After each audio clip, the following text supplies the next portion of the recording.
Hola a todos. Antes de escuchar la historia, escriban de qué ciudad son. ¿Y alguna vez han pensado en tener su propio negocio o emprendimiento? Si es así, ¿cuál? Cuando una fábrica cerraba, la gente pensaba en despidos, en máquinas paradas, en naves vacías que empezaban a oxidarse por dentro, incluso antes de que alguien retirara el último cartel. Para mí, en cambio, el cierre era solo el primer dato, nunca el final.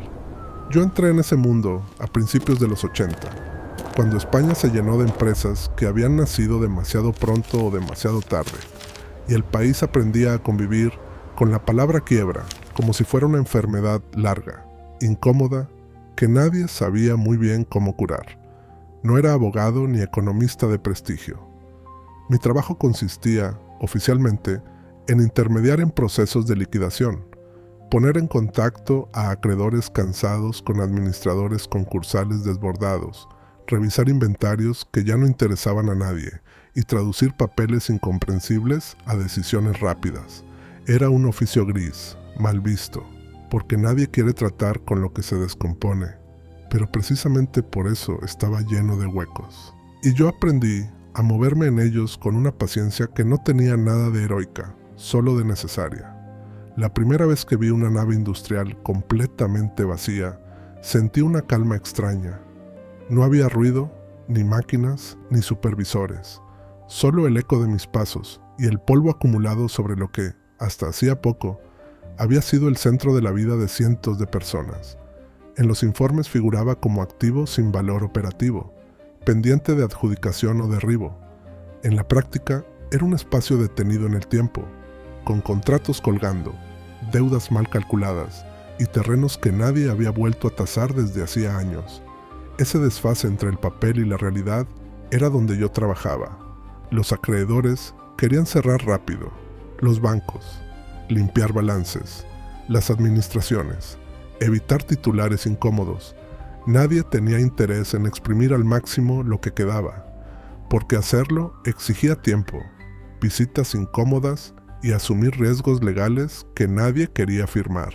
Yo ofrecía una salida discreta, comprar por poco, asumir el papeleo y resolver el problema. No prometía milagros, solo rapidez. Y la rapidez, en un entorno saturado de expedientes, valía más que cualquier cifra exacta. Al principio, mis operaciones eran pequeñas. Compraba restos, maquinaria obsoleta, solares mal delimitados, derechos de uso que nadie había actualizado. Todo parecía perfectamente legal, aunque apoyado en una interpretación flexible de plazos y prioridades. Yo no falseaba documentos, me limitaba a usar los que ya existían, aprovechando que estaban incompletos o desactualizados. Cada compra era una apuesta. Si alguien revisaba a fondo, podía perderlo todo. Pero casi nunca ocurría. El sistema estaba más interesado en pasar página que en leerla de nuevo. La primera ganancia importante llegó sin ruido. Un terreno industrial adjudicado por una fracción de su valor real, recalificado meses después por una decisión municipal que nadie había vinculado con la quiebra original. Yo no había provocado esa decisión, pero había leído antes que otros los planes que dormían en un cajón. Cuando vendí, el dinero llegó de golpe, limpio, imposible de explicar con un solo gesto. Entendí entonces que no estaba comprando ruinas, estaba comprando tiempo. El tiempo que separa el cierre de una empresa del momento en que alguien vuelve a necesitar lo que quedó atrás. Con ese dinero llegaron también las dudas, porque cada operación me acercaba a un límite difícil de definir. Si asumía demasiadas deudas heredadas, podía acabar respondiendo por ellas. Si compraba demasiado barato, despertaba sospechas. Si crecía rápido, dejaba huellas. Dormía poco, repasando cláusulas y nombres, sabiendo que una sola interpretación distinta de la ley podía convertir una ganancia en una ruina personal. No había margen para errores grandes, solo para muchos pequeños bien repartidos. Aún así, seguí adelante, no por ambición desmedida, sino porque el flujo era constante y el entorno inestable. Cada semana aparecía una nueva empresa en liquidación, otro balance imposible, otra nave a medio abandonar. Yo me convertí en alguien a quien llamaban cuando nadie más quería tocar el asunto. No era poder, era necesidad ajena, Y esa necesidad, en una economía que se reorganizaba a golpes, se traducía en dinero rápido y silencioso. Todavía no me sentía rico, ni siquiera seguro, pero ya sabía algo que no figuraba en ningún manual, que en los procesos de quiebra, el verdadero peligro no está en comprar barato, sino en comprar demasiado bien, porque entonces alguien, tarde o temprano, empieza a preguntarse cómo fue posible.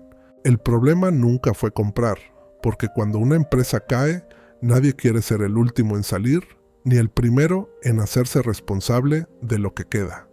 Comprar ruinas era sencillo, casi automático. Bastaba con estar en el lugar adecuado, tener liquidez disponible y sobre todo no hacer demasiadas preguntas. Lo difícil empezaba después, cuando las firmas estaban puestas y el expediente cambiaba de manos, porque entonces las ruinas dejaban de ser de nadie y pasaban a ser mías, con todo lo que eso implicaba. Cada adquisición arrastraba un pasado que no figuraba completo en los papeles. Deudas mal cerradas, contratos laborales pendientes de interpretación, suministros cortados a medias, impuestos calculados sobre bases que nadie había revisado en años. Yo dedicaba más tiempo a leer anexos que a negociar precios, porque sabía que una cláusula olvidada podía anular meses de ganancias en una sola mañana. Trabajaba con la sensación constante de estar caminando sobre terreno reblandecido, donde cada paso firme dependía de que nadie decidiera de pronto volver a medirlo todo. El dinero empezó a crecer más rápido de lo que yo habría considerado prudente, no porque las operaciones fueran más grandes, sino porque el ciclo se acortaba. Compraba, esperaba, vendía. A veces el margen era escandaloso para cualquiera que no conociera los tiempos administrativos. Pero yo sabía que no se trataba de inteligencia ni de visión, sino de haber aprendido a leer cuando un expediente estaba muerto de verdad y cuando solo estaba dormido. Esa diferencia, invisible para casi todos, era la que separaba una ganga de una trampa. Con el aumento del volumen llegaron las miradas, no acusatorias todavía, pero sí curiosas. Administradores concursales que empezaban a llamarme directamente. Bancos que pedían explicaciones más detalladas de lo habitual, abogados jóvenes que querían entender por qué ciertos activos cambiaban de manos siempre hacia el mismo lado. Yo respondía con normalidad, sin secretos, pero también sin entusiasmo, consciente de que la transparencia excesiva suele levantar más sospechas que el silencio bien dosificado. El verdadero riesgo apareció cuando decidí asumir una operación demasiado compleja para el tiempo del que disponía. Una empresa mediana con varias naves repartidas en distintos municipios, deudas cruzadas y un terreno cuya titularidad había cambiado de forma irregular durante los años anteriores. Sobre el papel, el precio era irrisorio. En la práctica, era un laberinto legal que exigía paciencia, y yo, por primera vez, no la tenía. El mercado se movía rápido, otros empezaban a imitar mi método, y sentí la presión de no quedarme atrás, de no perder una oportunidad que parecía hecha a medida. Firmé sabiendo que el margen existía, pero también que el equilibrio era frágil. Durante semanas viví pendiente del teléfono, esperando llamadas que confirmaran que todo avanzaba según lo previsto. Algunas llegaron, otras no. Un ayuntamiento retrasó una recalificación que yo había dado por segura. Un antiguo proveedor reclamó una deuda que nadie había mencionado. Cada día añadía una capa de incertidumbre que no figuraba en mis cálculos iniciales, y empecé a entender que crecer demasiado rápido no solo multiplica beneficios, también multiplica ángulos desde los que alguien puede decidir mirar. Dormía mal, repasando escenarios que no me llevaban a ninguna parte. Si vendía demasiado pronto, asumía pérdidas innecesarias. Si esperaba, me exponía a que alguien revisara el expediente con más detenimiento de la habitual. Era un equilibrio incómodo, sostenido más por la inercia del sistema que por mi control real. Por primera vez desde que había empezado, pensé seriamente en la posibilidad de perderlo todo, no por una estafa descubierta, sino por una acumulación de pequeños detalles que juntos dejaran de parecer casuales. Aún así, el dinero seguía entrando, no siempre limpio ni inmediato. pero suficiente como para reforzar la sensación de que retroceder ya no era una opción sencilla.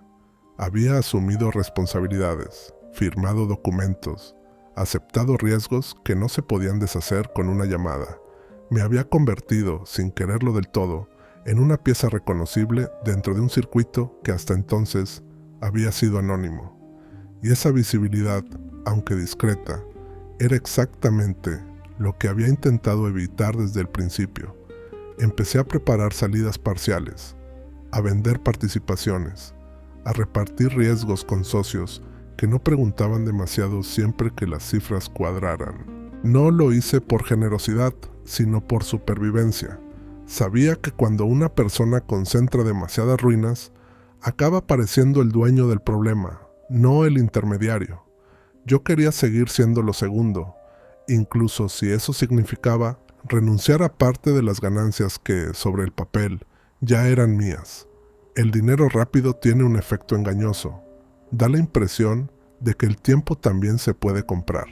Yo aprendí entonces que no era así, que el tiempo administrativo avanza con una lógica propia, ajena a la urgencia de quien espera beneficios, y en ese desfase, entre mi prisa y su lentitud, empezó a gestarse el momento más peligroso de todos, el punto en el que una sola decisión podía convertir una carrera silenciosa en un error imposible de ocultar.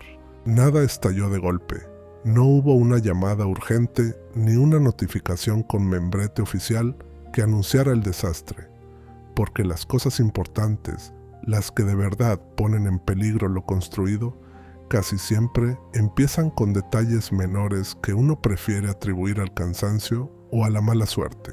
En mi caso, eso fue una carta mal fechada, una reclamación que había llegado tarde, pero que alguien, por razones que no comprendía al principio, decidió reactivar como si el tiempo no hubiera pasado, como si los plazos fueran solo una sugerencia flexible y no una frontera que yo había aprendido a respetar con disciplina casi obsesiva.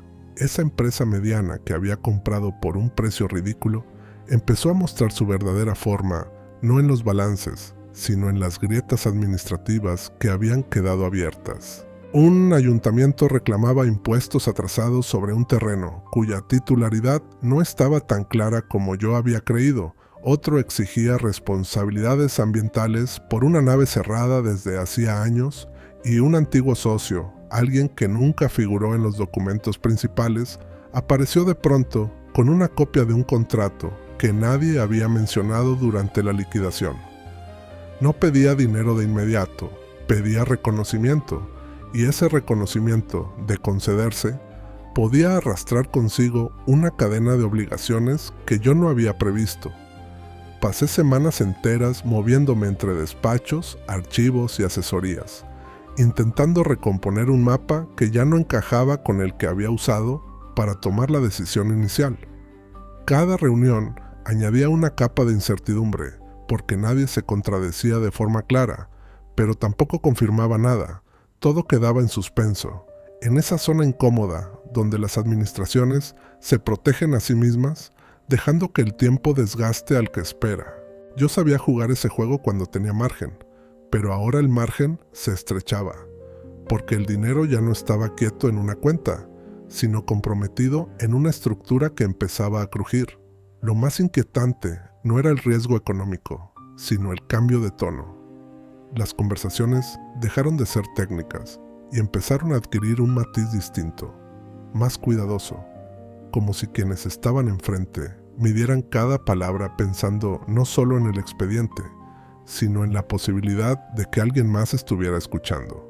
Un abogado me sugirió, sin decirlo abiertamente, que algunas operaciones anteriores estaban empezando a llamar la atención por su coherencia excesiva, por esa repetición de patrones que, vistos en conjunto, dejaban de parecer casuales. No me acusaba de nada, pero me hacía entender que la casualidad tiene un límite aceptable y que yo llevaba tiempo caminando cerca de él. El dinero, que hasta entonces había sido una fuente de tranquilidad práctica, empezó a convertirse en una carga mental. Cada cifra ganada estaba ligada a una posible devolución, a un escenario en el que tendría que responder no solo con beneficios, sino con patrimonio personal. Empecé a separar cuentas, a mover activos, a preparar explicaciones que esperaba no tener que usar nunca. No era paranoia, era experiencia acumulada. Sabía que cuando el sistema decide revisar algo en serio, no busca justicia ni equilibrio. Busca cerrar el problema de la forma más simple posible, y esa forma suele implicar un nombre propio. Hubo una noche, recuerdo bien el cansancio denso de esas horas, en la que me quedé solo en una de las naves que todavía no había conseguido vender.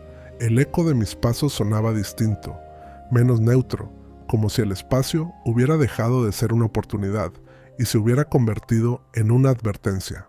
Miré las paredes, los cables colgando, el suelo marcado por máquinas que ya no estaban, y pensé que todo aquello podía pasar de activo a prueba en cuestión de semanas si alguien decidía unir los puntos con suficiente paciencia. Por primera vez desde que había empezado, consideré seriamente la posibilidad de perder no una operación, sino todo el edificio que había levantado sobre ellas. La presión se volvió constante, no espectacular, pero sí agotadora. Cada llamada inesperada hacía que el cuerpo reaccionara antes que la cabeza. Cada carta oficial abría un abanico de interpretaciones posibles que yo debía recorrer una a una antes de dormir.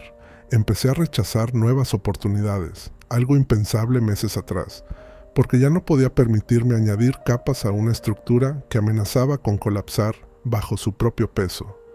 El crecimiento rápido, que había sido mi ventaja, se había convertido en un lastre, y sin embargo, incluso en ese punto, el sistema seguía mostrando su ambigüedad habitual.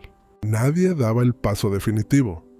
Las reclamaciones avanzaban despacio, los plazos se estiraban, las decisiones se posponían. Era como si todo el mundo esperara a que yo cometiera un error visible, algo que justificara una intervención clara. Entendí entonces que el verdadero peligro no era una auditoría o un proceso judicial inmediato, sino el desgaste, la posibilidad de cometer una torpeza por cansancio, de firmar algo sin leerlo con la atención obsesiva que me había protegido hasta entonces. Vivía en ese equilibrio inestable, cuando llegó la noticia que lo cambiaría todo, no como una amenaza directa, sino como una oportunidad inesperada que, de aceptarla, podía sacarme del problema de una vez o hundirme definitivamente. Era una oferta de compra global, interesada precisamente en esa empresa conflictiva, hecha por alguien que veía en el conjunto lo que yo ya no podía ver sin temor. Aceptarla significaba salir, renunciar a beneficios futuros y asumir pérdidas controladas. Rechazarla era apostar a que el tiempo, una vez más, jugaría a mi favor. La decisión no era técnica ni legal, era personal, y por primera vez desde que había empezado a comprar ruinas ajenas, entendí que el riesgo real no estaba en los papeles ni en los balances, sino en creer que siempre habría una salida limpia para quien se mueve demasiado bien entre los restos de los demás. La propuesta llegó de una forma casi insultante por su sencillez. No fue una carta oficial ni una reunión solemne, sino una llamada breve, de esas que empiezan con rodeos y terminan con una frase que cambia el peso de todo lo anterior. Querían comprarlo todo: la empresa problemática, las naves dispersas, los terrenos mal definidos y con ellos el conjunto de riesgos que yo llevaba meses intentando contener. No hablaban de rescate ni de favor, hablaban de oportunidad, de una reorganización natural del mercado, como si lo que yo había vivido no fuera una sucesión de decisiones tensas, sino un simple ajuste contable. Al principio pensé que era una trampa, demasiado interés por activos que sobre el papel seguían siendo ruinas, demasiada prisa por cerrar. Pedí tiempo, no para negociar el precio, sino para entender quién estaba al otro lado y por qué veía valor donde otros solo habían visto problemas. Descubrí entonces que no se trataba de un comprador ingenuo, sino de un grupo con respaldo suficiente para absorber pérdidas iniciales y con una paciencia que yo ya no tenía. Ellos podían esperar años a que las piezas encajaran. Yo llevaba meses esperando que dejaran de desajustarse. La oferta no era generosa en términos absolutos, cubría mis inversiones principales, dejaba un margen modesto y, lo más importante, me liberaba de las reclamaciones en curso mediante una asunción clara de responsabilidades futuras. Aceptarla significaba salir sin gloria, sin la ganancia máxima que había imaginado cuando todo parecía bajo control. Rechazarla era apostar a que el sistema, una vez más, se cansaría antes que yo y dejaría morir los expedientes en su propia lentitud. Esa apuesta, que antes había funcionado, ahora exigía nervios que empezaban a fallarme. Pasé días revisando números que ya conocía de memoria, buscando un error que justificara una decisión clara. No lo encontré. Todo estaba dentro de la legalidad flexible en la que siempre había trabajado. Pero también todo estaba lo bastante expuesto como para volverse frágil si alguien decidía ordenar una revisión exhaustiva. El dinero acumulado hasta entonces no bastaba para cubrir un escenario adverso prolongado. Podía ganar más esperando, sí, pero también podía perderlo todo si una sola de las reclamaciones se resolvía en mi contra con la severidad que hasta entonces se había evitado. Recuerdo una tarde en particular, sentado en mi despacho, con los contratos extendidos sobre la mesa y la sensación incómoda de que por primera vez no estaba decidiendo sobre ruinas ajenas, sino sobre mi propia estructura. Aceptar la oferta significaba reconocer que el ciclo había terminado, que ya no era el intermediario invisible, sino alguien a quien el sistema empezaba a identificar. Rechazarla implicaba seguir adelante con una confianza que ya no era táctica, sino casi obstinada. Firmé, no con alivio, sino con una calma seca, sin emoción. Cerré la operación sabiendo que renunciabas a una parte importante de lo que podías haber ganado si todo hubiera salido perfecto, pero también consciente de que evitaba un final que no habría sabido gestionar con la misma discreción. El dinero llegó fraccionado, según lo pactado, y con él llegó una sensación extraña, no de victoria, sino de cierre. Había salido antes de que las ruinas terminaran de hablar demasiado alto. Durante las semanas siguientes, observé cómo el nuevo propietario asumía sin prisa las reclamaciones, renegociaba con administraciones y absorbía tensiones que a mí me habían quitado el sueño. Comprendí entonces que no se trataba solo de capital, sino de escala. Ellos podían permitirse perder donde yo necesitaba acertar siempre. Yo había jugado bien mientras el tablero era pequeño. En cuanto creció, lo sensato fue levantarse. Me alejé del circuito con discreción, sin anuncios ni despedidas. Dejé atrás contactos, oportunidades y también peligros que ya no quería administrar.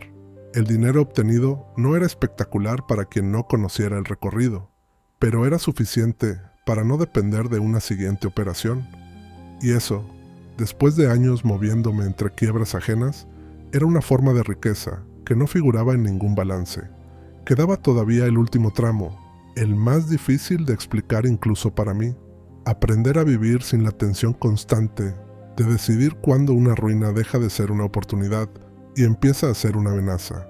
Ese aprendizaje, más lento y menos visible, fue el verdadero final de la historia.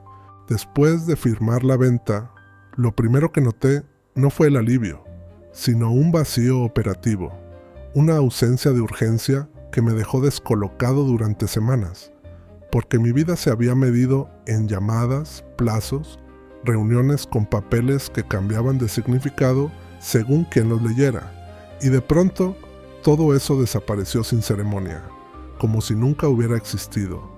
Me levantaba temprano por costumbre, revisaba el correo sin esperar nada importante y salíamos a la calle con la sensación extraña de que la ciudad seguía igual, pero yo ya no formaba parte de ese circuito subterráneo en el que cada nave cerrada era una posibilidad y cada expediente una amenaza.